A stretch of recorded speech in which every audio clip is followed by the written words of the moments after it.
In this lesson, we're going to learn about the sphere. So for spheres, you can think of them as a ball, meaning it's a three-dimensional figure, so all points on the surface are equidistant or the same distance away from the point in the center.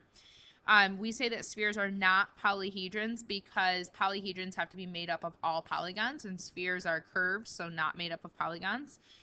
When we talk about cross sections of spheres, imagine just slicing a sphere in any direction, and what you're going to end up seeing is a circle. So cross section of a sphere will be a circle.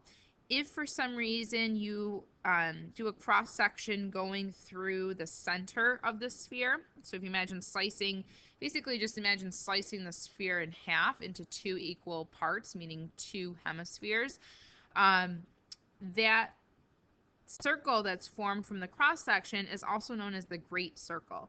So the great circle leads us over here is the largest possible circle that can be drawn on a sphere. So if you imagine the largest possible circle would have to go through the center of the sphere. And it can be in any direction, but it does have to go through the center of this sphere.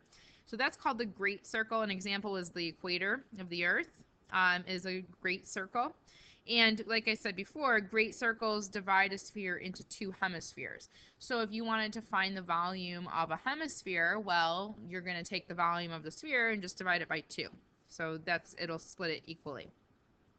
So let's go ahead and look at an example with volume. So the volume of a sphere is 5,000 cubic meters. We want to know the radius. So the first thing is, on my reference sheet, I have volume for a sphere, which is 4/3 pi r cubed. And remember, my sphere looks something like this. I'm going to draw in this great circle here so that it looks three-dimensional. So the volume of this is 5,000 cubic meters. So I want to find the radius. Well, if you look at my formula, there's only two variables. I know the volume. I want to find r. So I'm going to do 5,000 equals 4/3 pi r cubed. And again, you can clear this denominator by multiplying everything by 3. That would work. The other option here is just to divide by 4/3 pi. If you're dividing by 4/3 pi, you need to make sure that you have this denominator in parentheses so your calculator knows that you want to divide by both of these, not divide by 4/3 then multiply by pi.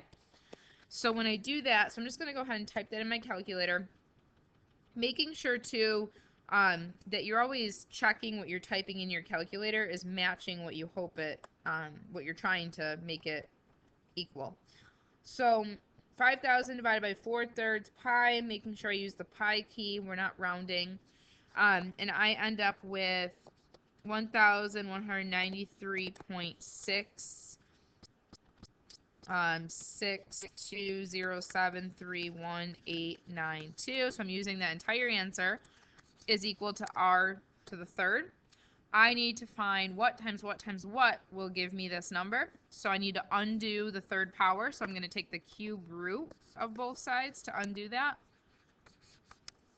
And remember, this key on your calculator is to the left of the square root key.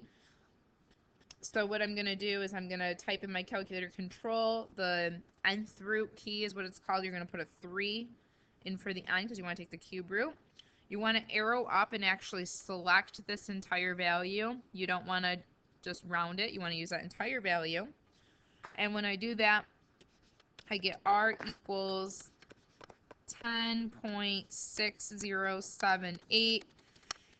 And we want to round to the nearest hundredth, which means 2 decimal places. So I'm going to round 2 decimal places, so 10.61.